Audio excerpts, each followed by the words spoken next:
What is going on, everybody? Welcome back to the Keep It Kula podcast. My name is Jacqueline, and I have a special guest joining me today. I have MLB Blue Jays reporter and co-host of one of my favorite shows, Jays Talk Plus.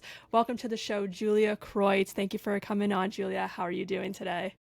Thank you. This is so much fun. I'm doing all right. I'm glad we were finally able to do this. I know we've been trying for a while, but you know the baseball season. You know how it goes. So I appreciate your patience, and I'm so happy this worked out. Awesome to hear. Yes, I understand how it's been, how this season has been compared to recent years. Obviously, very busy, obviously, very exciting. Obviously, the best time to be a Blue Jays fan is right now.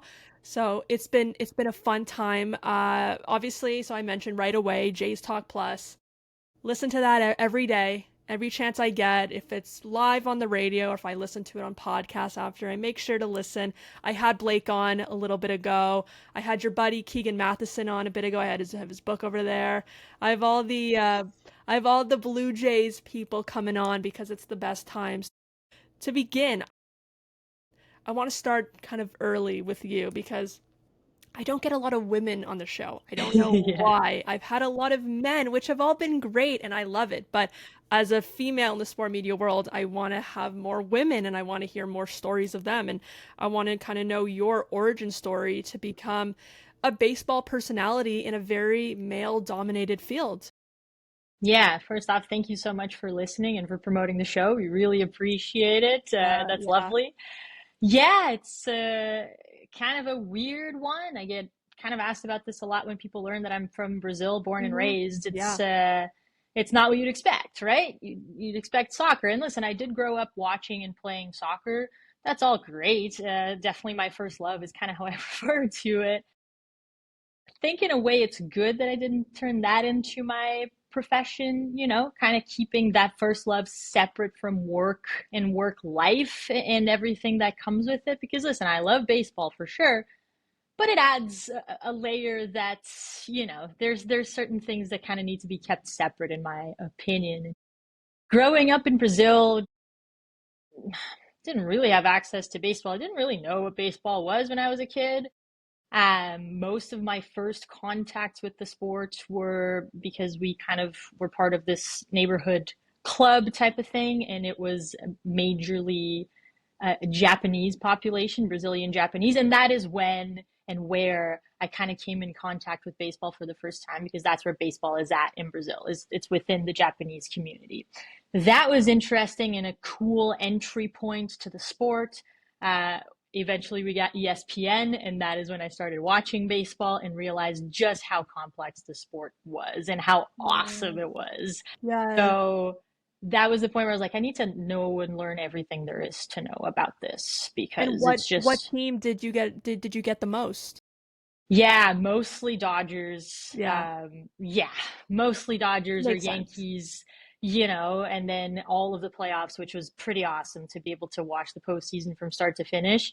But that was a little bit later in life, it was, I feel like now I don't feel as much like that, but for a long time I felt like I was playing catch up a lot because I came into it a little bit later and there's certain formative memories that I had to kind of like design for myself in many ways. Exactly. And You don't have that, you were 10 years old at Rogers Center or the Sky that's right. Dome, or you don't have those memories. So I definitely see Yeah. that where someone like Blake, who kind of grew up, gets to kind of talk about, oh, yeah, I watched this guy, this guy, this guy. You had to find that in your later years. Yeah, yeah. And like I still have core memories around baseball because that was the thing that I did with my siblings, and we'd stay up late and watch games and whatnot. So that's pretty cool, but it's different. So yeah, and then when I went to journalism school, that's my degree. I knew that I wanted to do sports. I knew that I wanted to get out of Brazil, at least for a little bit. It wasn't really my plan necessarily to come and just stay, but figured might as well give it a try. And baseball is where sort of that door opened up at first after I graduated from the Centennial Sports Journalism program. Yeah, I'm going there in Those were the January. doors. Yeah. Yeah. Oh, Yeah. nice. That's Yeah. really cool. Yeah, yeah, yeah. Oh, congrats. That's Yeah, awesome. we can talk about that after a little bit too. But For I know sure, for you're a sure. Centennial alum as well as, JD Bunkus and Keegan Matheson and so many other people at Sportsnet. So sorry, continue with that. So you No, went to the Centennial. So you went to yeah. Centennial and then you got a job kind of right after that? Yeah, kind of. I did the internship. My internship was with Sportsnet. I stayed with them afterwards and worked for them until the pandemic hit. Pandemic threw a little bit of a wrench on everyone's lives and plans for sure. I went a little bit, being from Brazil, Canadian government didn't really know what to do with immigrants and foreign workers and things like that. So I had a period there where I couldn't really work. That was Yeah. weird. Wow. We get out Almost of all, that. yeah. Yeah, it was tough for everyone. I'm not it was fine eventually. I got out of it. I got a job with Yahoo. That led me to MLB.com, which I loved, but it was also time for something else. So I quit that full-time job last year. And I'm still freelancing for them. Everything is fine. We're in good terms. Keegan still allows me in our row in the press box. It's all good. Yeah, but that opened this door to come back to Sportsnet in this different role and being a radio host with Blake, which has been so rewarding, so gratifying, so much fun.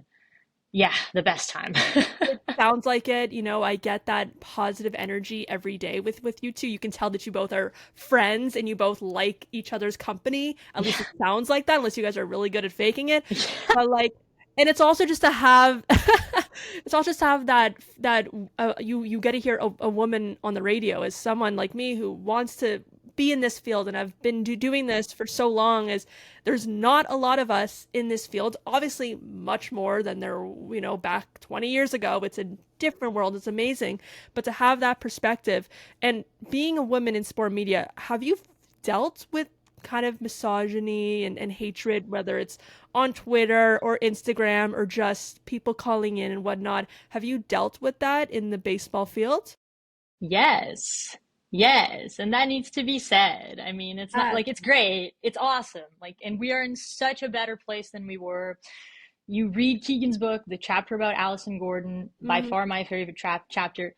I'm not dealing with the stuff that she dealt with. Very overt, very in your face, very aggressive and offensive in an outward way. I don't think that that exists as much anymore. And good thing too. People should be ashamed to do that type of stuff. It should be harder for Yeah. people to get away with that stuff, right? And it is. I have to say that the Blue Jays especially take this extremely seriously. I have had to have a few conversations with them about that. Again, it's small things, right? But I've always been extremely well received, and there's always been this real impetus of we are not going to let this keep happening or happen Right. again or whatever it may be, right?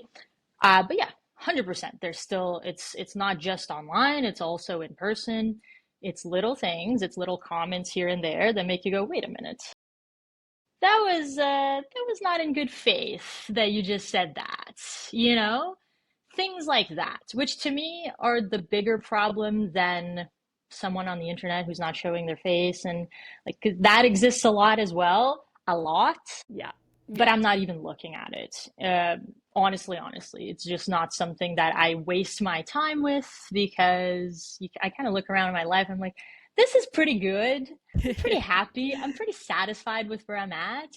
There's really no point in wasting my time with internet comments when it happens in real life, at the ballpark, in the clubhouse. Those are the moments that I say, okay, we need to do something about it.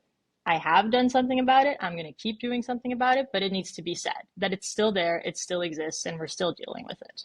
Yeah, because, it's gonna be there. It's probably gonna be there for forever. We've made strides in the world of women in power and in sport media. And, I'm lucky enough to be able to look up to so many women in the sport media world and be able to have these conversations as well with other people because this is what I want to do. And I know it's going to come. Like, I'll see on comments on my stuff, what this girl's talking about. I don't want to, who cares about what this, little girl has to say kind of thing.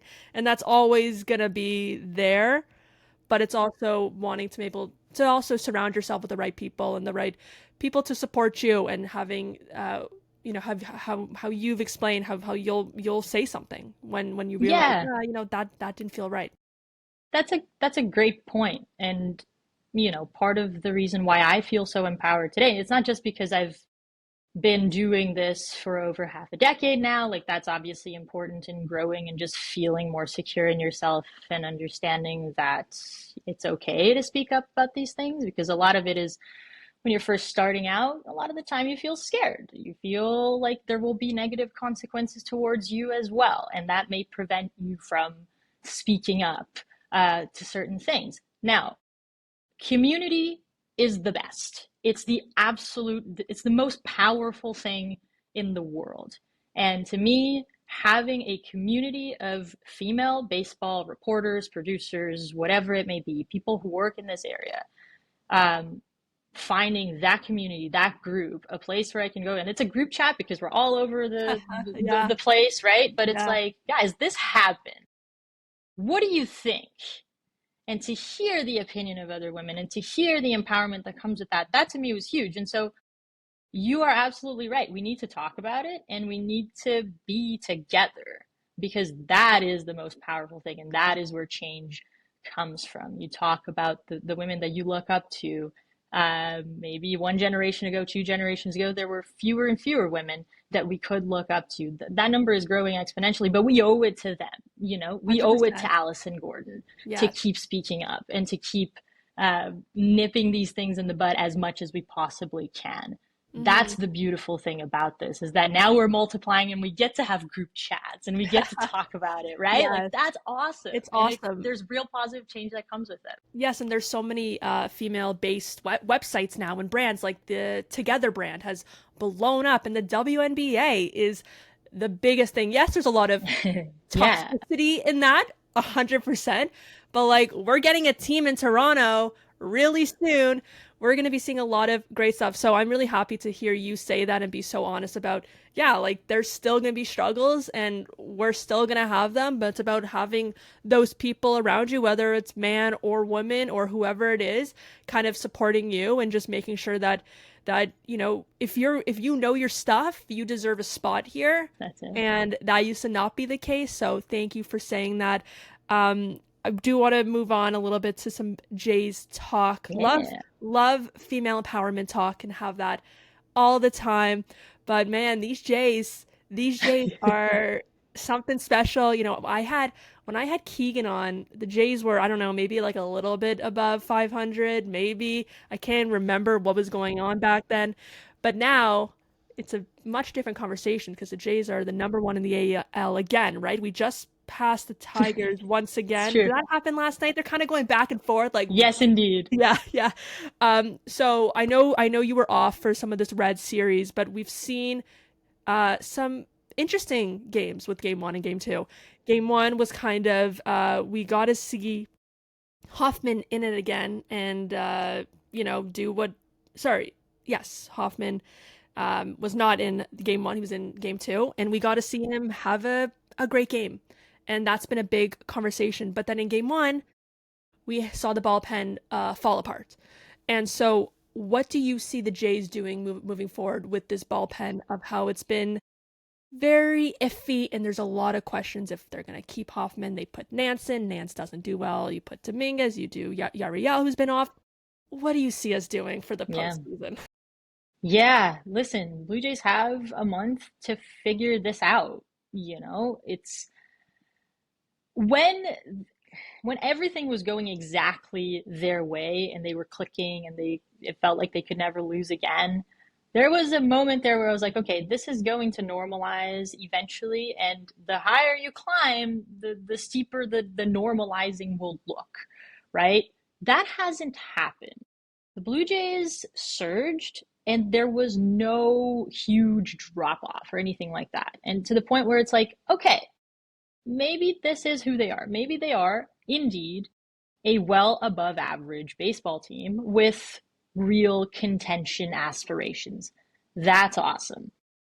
I still believe that, and I know that for Toronto fans in general, it can be hard to believe that, but I still believe that.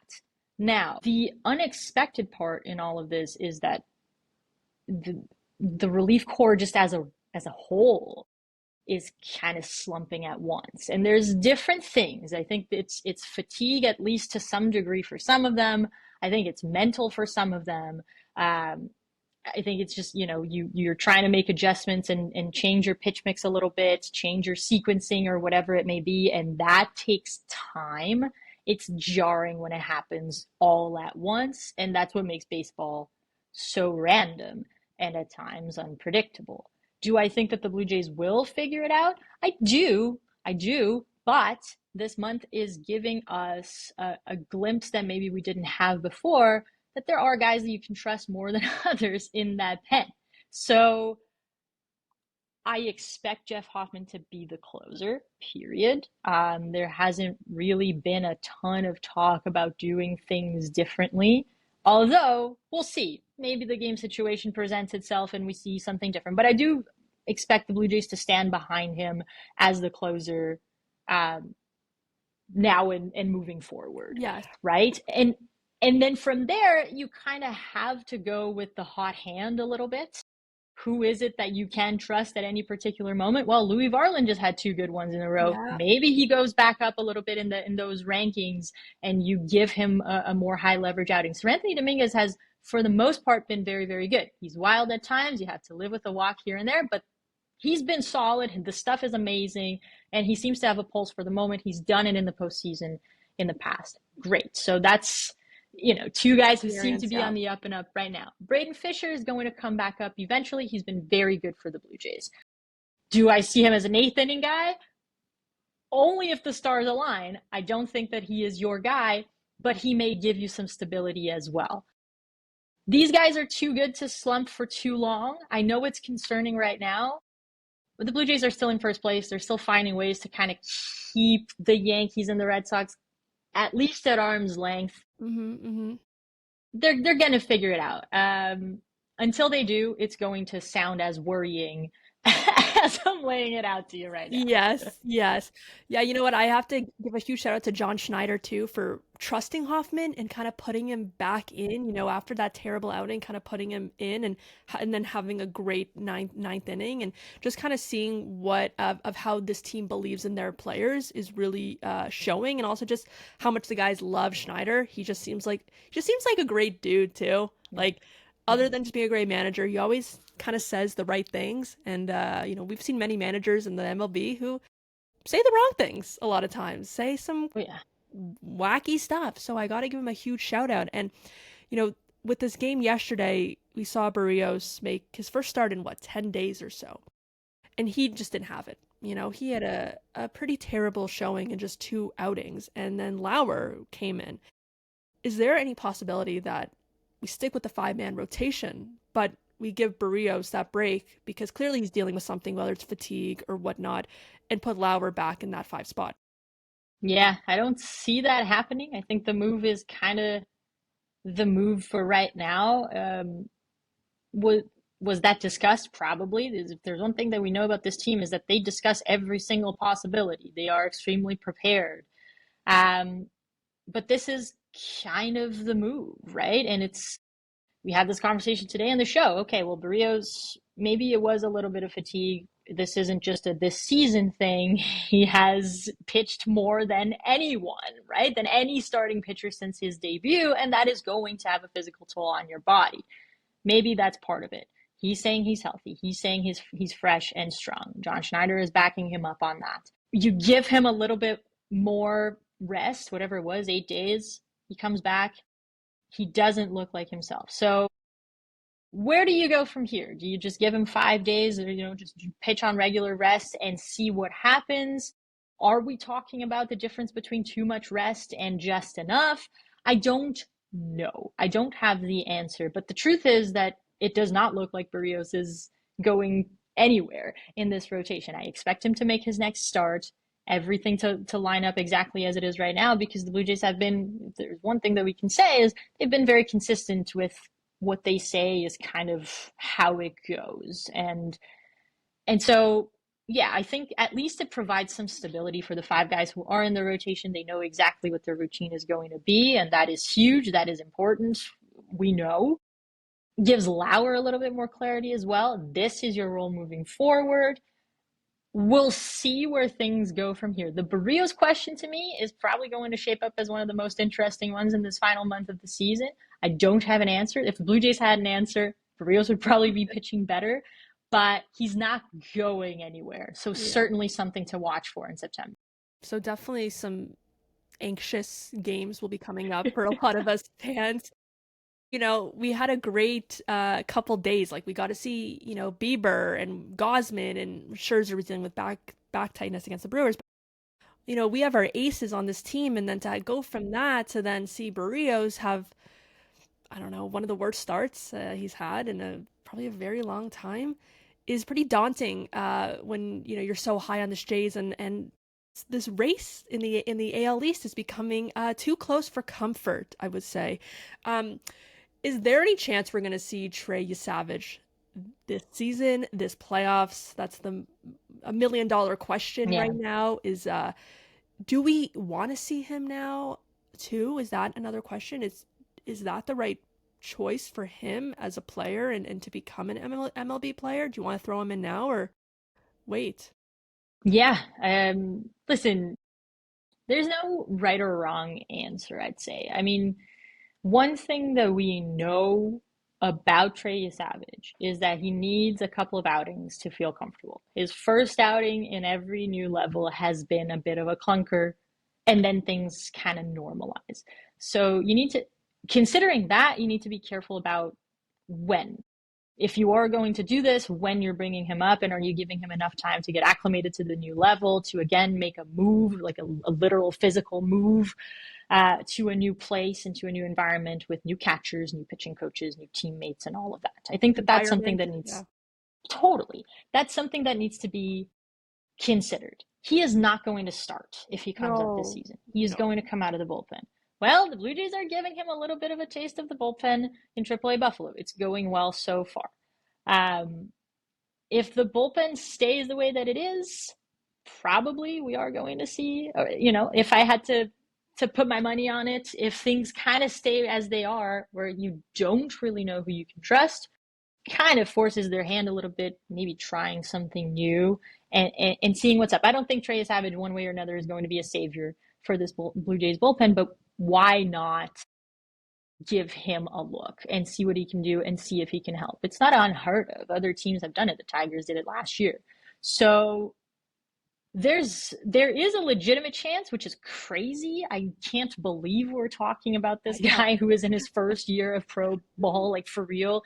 I can't believe we're talking about him like that, but he's earned it. He really has. I mean, he has outperformed expectations at every turn. So, yeah, if we see him, it won't be a shock. It'll actually be really, really exciting. But Yeah. it's one of those things where it's like a lot needs to align, and it probably doesn't mean good things for the Blue Jays bullpen if we're seeing Trey Savage this season. Exactly. As much as I do want to see him, and as much as Rogers Center will roar when he comes out, Yeah. it does put us in a bad position. It's like getting the first pick in a draft. It's Yeah. and NFL starts tomorrow night, so I'm just gonna say the Titans had the first pick for a reason. Right. You know what I mean? So That's a good point. it's that kind of like that with Trey Savage. As exciting it'll be to get that number one pick, it means that we're doing something wrong. So we'll have to see. We'll have to wait and see. I know the crowd will go crazy if and when he comes out. He'll become a fan favorite, I think, from the jump. But yeah, there's a lot of question marks. The ballpen, like yesterday though. Yesterday was a weird game. I think Yeah, that's the best way to it put it. I think was. that's what you guys even said. It was just a weird one. The ballpen kind of stepped up when we didn't think they were going to step up in one of the weirder games of the year. They step up in those moments.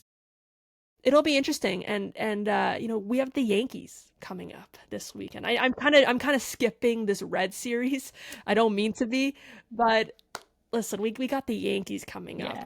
What should we expect with that in the environment as well? Remember, we played them the Canada weekend or week Right. at home. We're going to New York with those fans with that energy.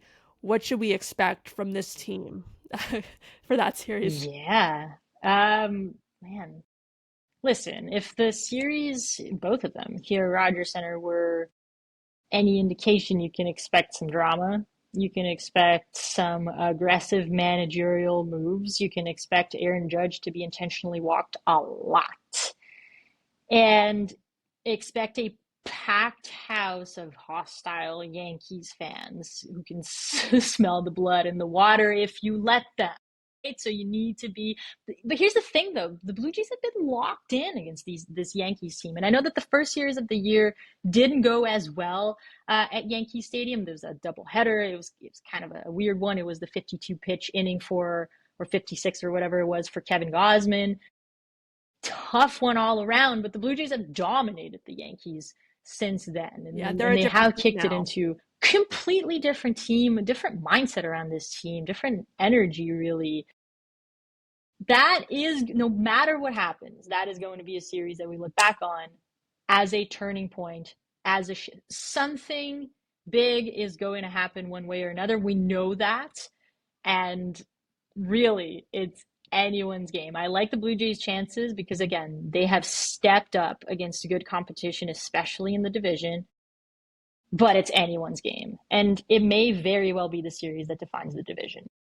It definitely can. Can we expect another George Springer Grand Slam this time around? If That there's would men on be base, I'd put my money on it. that would do numbers on social media if we could do that. But yeah, it's very exciting stuff. I'm gonna let you go. Last thing, playoffs start tomorrow. What's your starting rotation? You're the manager. You're John Schneider. Who are your guys? Shane Bieber, Evan Gosman, Max Scherzer. That's what I'd go with. I think I agree with that as well. Shane Bieber rolling in there game one.